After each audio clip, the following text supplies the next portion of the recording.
So, good morning guys. Good morning mga kasambahay. Magluluto na naman tayo ng pananghalian natin.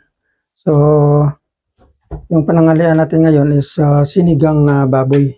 Try na naman natin uli magluto ng sinigang na baboy kung kaya natin ito. So, siyempre guys, meron tayong baboy dito. Ito si sitaw at saka yung mga okra. Siyempre meron tayo dito ang rabanos. At itong dahon ng kangkong. Siyempre yung siling green. Yan. Medyo na mamawas ako . Yun ito guys, ginagayat muna natin tong sibuyas natin at saka yung kamatis. Yan.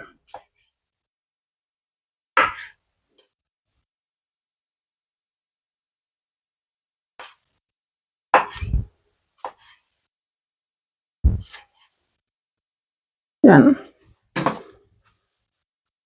Linisin natin tong paligid natin. Ito linulutuan natin. Mas maganda pagka malinis kasi daming kalat. Yan. So ito guys. Simulan na tayo. Siyempre on muna natin tong induction na kala natin. Yan. Saksak natin to. Yan. Power on. Function. Yan. Siyempre yung temperatura, taasan na natin. Gawin na natin itong mga 200. Igigisa tayo. Igigisa. Yan. Igigisa muna natin itong yung baboy natin para maalis yung langsa. Marami itong baboy na ito. Huwag na lang natin lutuin lahat ito mamaya kasi napakarami. Yung tatlo lang yung kumakain. Kasi yung anak kong panganay na yan, hindi yan kumakain na kahit na anong karne. Ang kakainin lang nito mamaya ay mga sahog nito na gulay. So siyempre, kuntian lang natin kasi napakarami nito . 1 kilo ito, 3. Hindi naman malakas yung mga kasamahan ko nito kumain ng baboy. Huwag na natin lutuin lahat yan.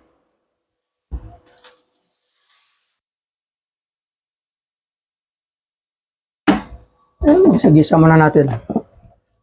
Pagkatasin muna natin, siyempre. Mantika lang. Gisa lang natin itong sibuyas kamatis na ito.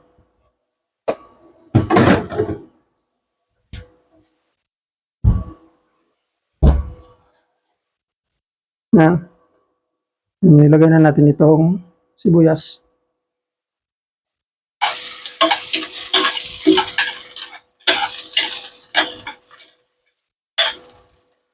Siyempre para hindi kumalat yung usok sa loob ng bahay. Iyon natin itong exhaust fan natin. Yan. Pao na. Dapat ito may ilaw ito dito . Kasi lang po dito yung ilaw. Kaya wala sang ilaw. Hanapan pa natin ng mobilya mga yan. Maganda sana kung may ilaw ito kasi siyempre makikita natin yung maliwanag dito sa linuluto natin. Pero wala . Mamaya kaya hanapan natin ng ilaw. So yan guys, igisa-gisa muna natin ng kaunti ito. Basta maluto itong sibuyas.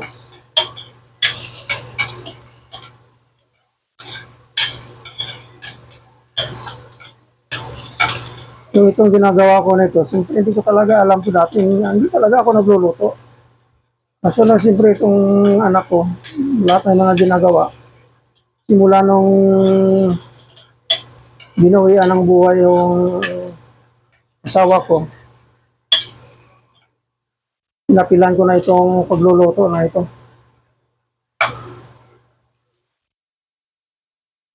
Ang mahalaga lang naman dito na maluto siya. Kahit na medyo mali-mali ito, pero siyempre, hindi naman ako eksperto sa pagluluto na ito. Kailangan lang na maluto siya. Yan guys. Lagay na natin itong kamatis natin. Yan, kamatis.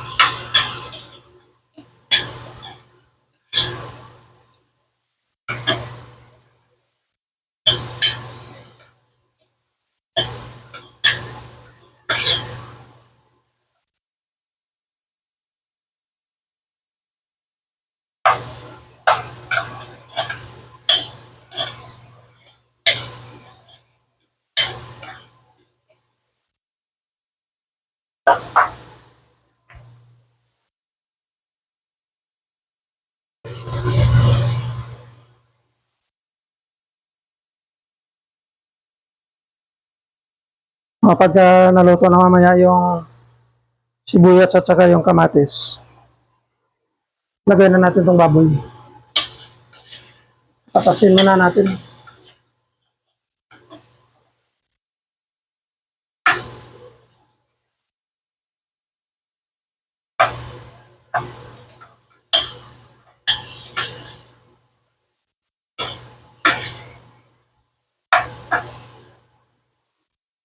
Nalagay na natin itong baboy, guys.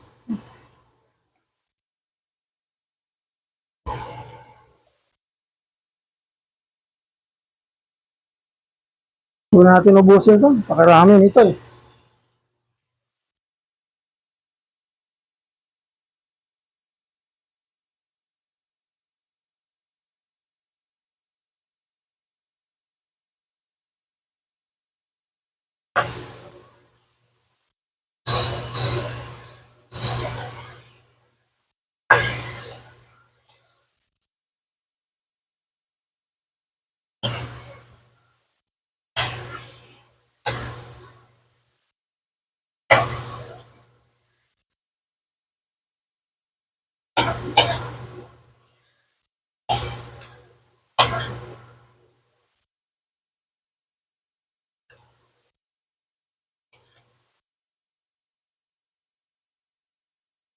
Patasin muna natin yan, guys.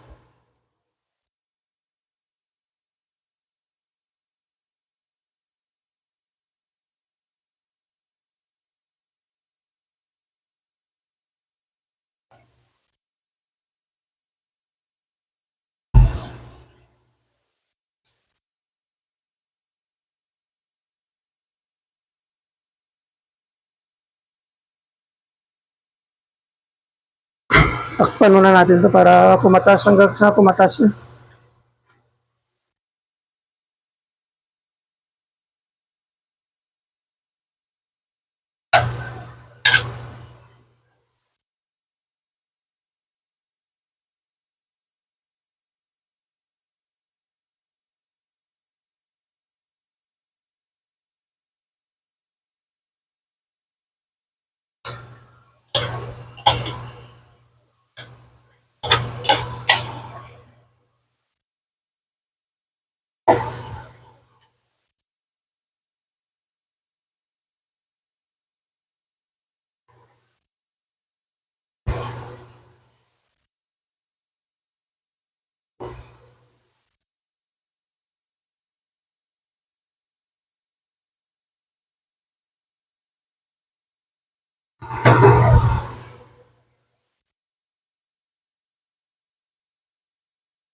Dinala natin itong ibang baboy na ito. Hindi pa ito sa sunod na araw.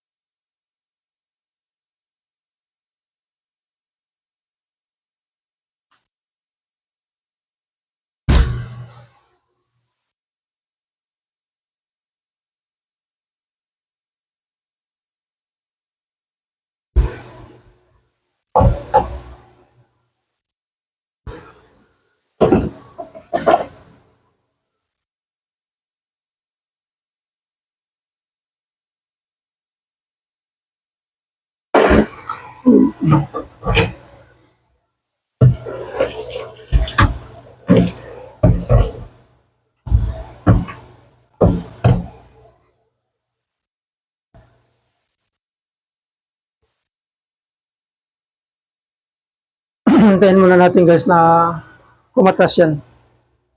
Lagyan ng tubig.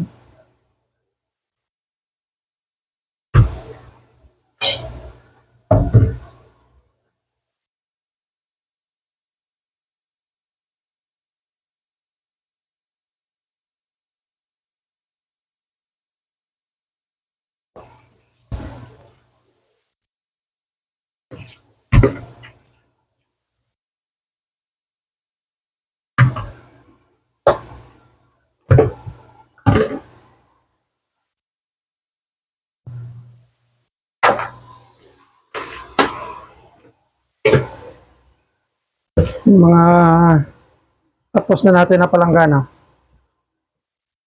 Ugasan na natin at saka itabi ito. Yan. Punasan muna natin para matuyo.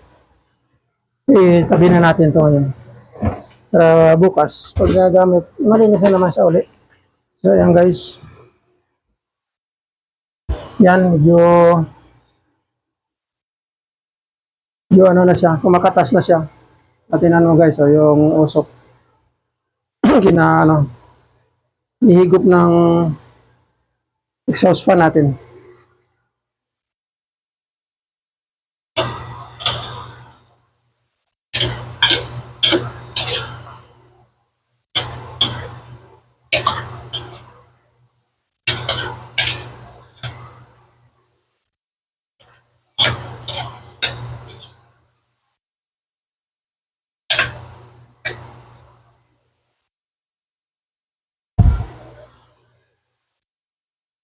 Pakatasin muna natin guys. Mamaya na natin ilagyan ng tubig. Mas maganda yung matas muna siya dyan.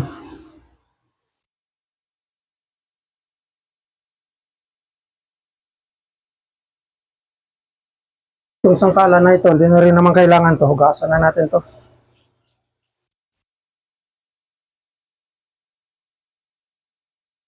Ito yung gusto ko pag dito ako sa kusina, malinis. Walang kalat ba? Kaya yung mga hugasan, sinusunod ko na hugasan yan. Pag hindi na kailangan, hugasan na, patuyuin. O tago na, lagay na siya doon sa lagayan niya. Yan. Nasa natin itong kitchen towel na ito para matuyo siya.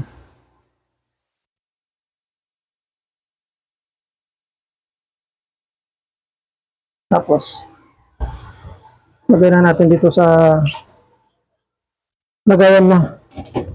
Yan. Lagyan natin ng konting asin. Huwag masyadong asin kasi masama sa katawan ng asin. Yung lagay natin ng asin, yung kailangan lang din ng katawan. Magkalasa lang ng pagbuo ko ng asin.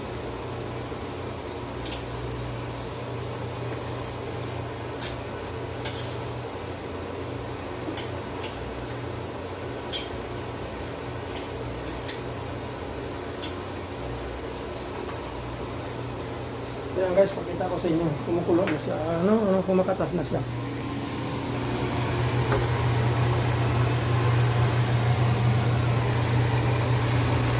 Yan, kumakatas na siya.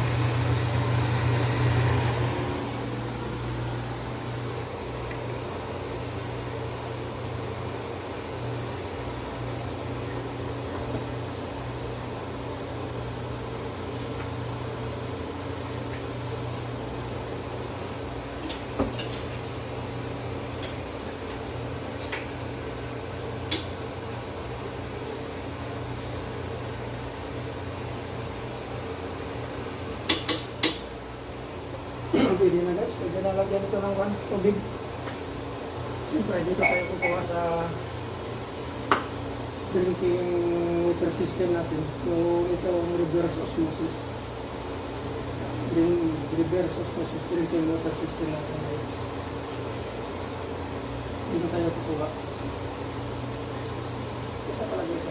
Ito siya.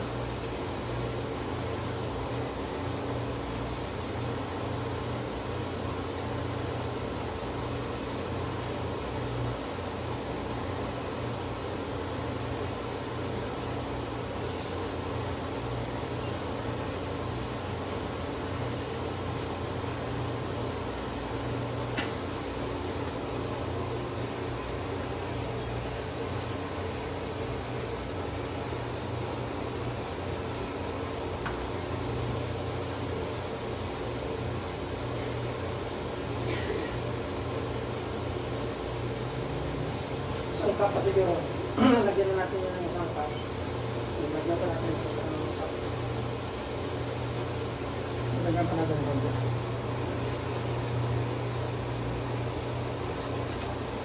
Isa pa siguro para hindi na tayo magdadagdag na.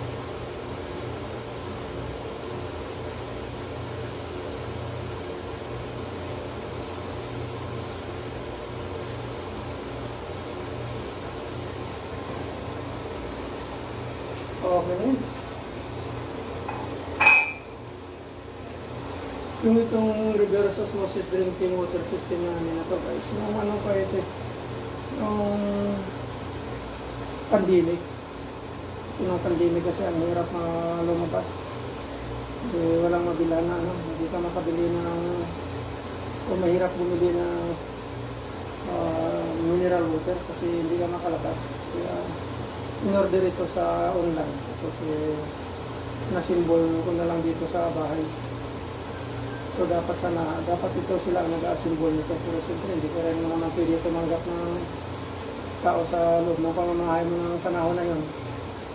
Dumating dito yan, ako na nag-symbol nito. So hanggang ngayon naman guys, gumagana naman siya. 7 states to mga kasambahay, mga 7 states ito. Tatlo mga ito. Tapos itong pan niya, itong UV niya. So, maganda rin pala guys. Pinapakinabangan namin. Palit-palit ka lang ng palit-palit ka lang ng mga filter niya dyan. Pwede na, hindi mo na kailangan pang bumili ng mineral water. Ang ganda siya. Itong first stage niya, removing the particles, impurities, and dust from water.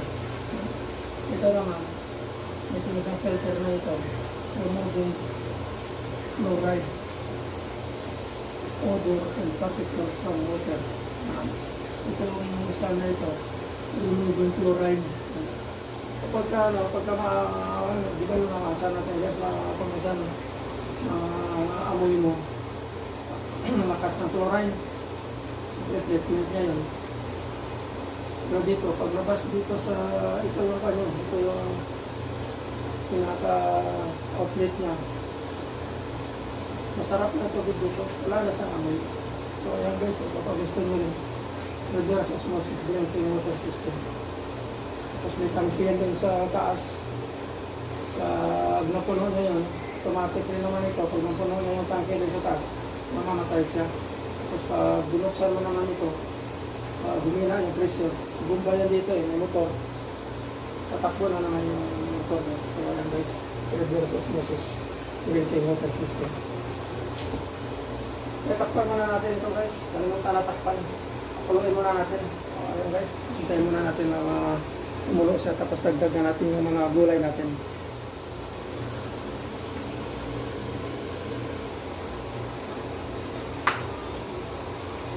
So ito guys, kumukulo na.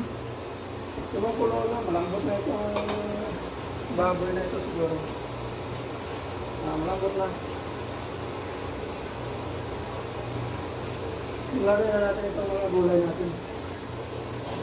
Unahin natin itong itong okra at saka sitaw.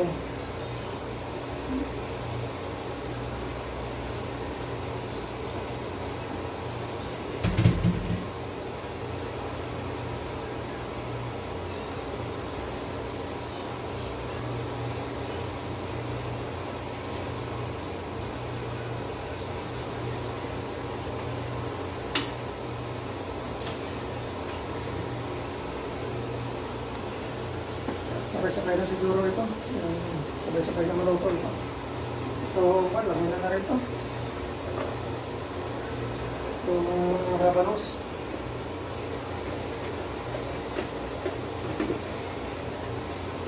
Uli na lang natin itong dahon ng dahon ng kangkong. Madali na lang maluto yun.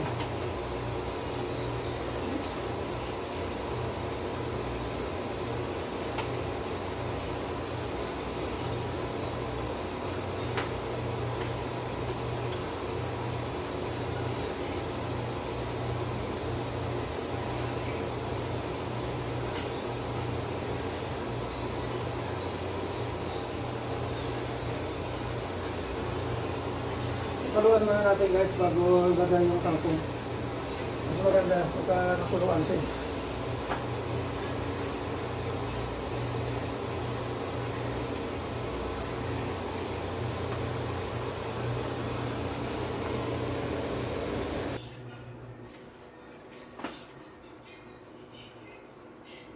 So ito guys, malapit naman ito. Nahilagay na yung mga gulay. Pakuloy na lang ito. Pagka kumulo ito, okay na yan. Ito na yan. So ayan guys. Oh.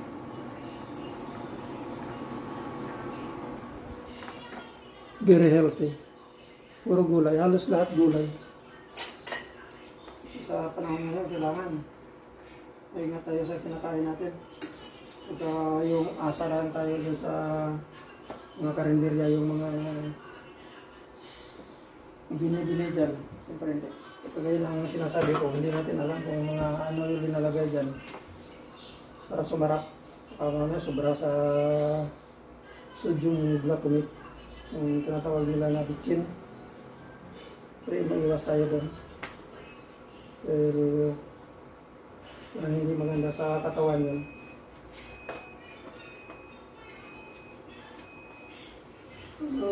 Sarap pa naman dito, lutong bahay. Tsaka yung kahit na hindi masyadong masarap, dahil hindi naman talaga ako marunong din magluto.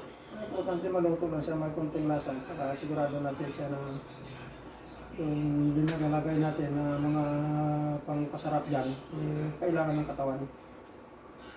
Hindi yung sobra. Kasi siyempre yung sa mga restaurant na yan, sa mga karinderya na yan. Ang komersyal yan eh. Kailangan masarap lo talaga nito na doon para balik-balikan ka ng tao.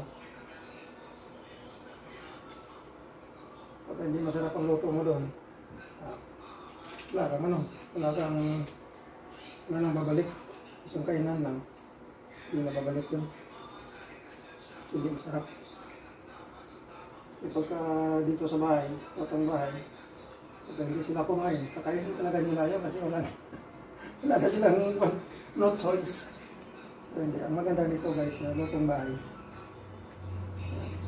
Parang yung asa ng asa sa mga karinderya. Anong ulam doon?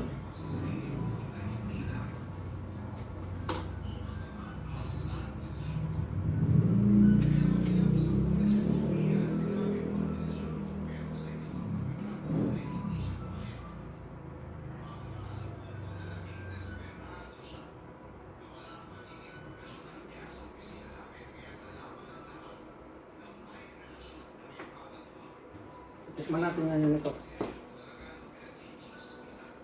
Lasang sinigang naman talaga ito. Basta maasim. Lasang sinigang. So ayan na guys, tapos na itong niluluto natin. Tapos na itong sinigang natin. At magandang umaga sa inyong lahat. Magandang tanghali na pala. So ayan guys. Sa susunod na naman ulit tayo na araw magkita-kita dito pa rin sa kusina na ito.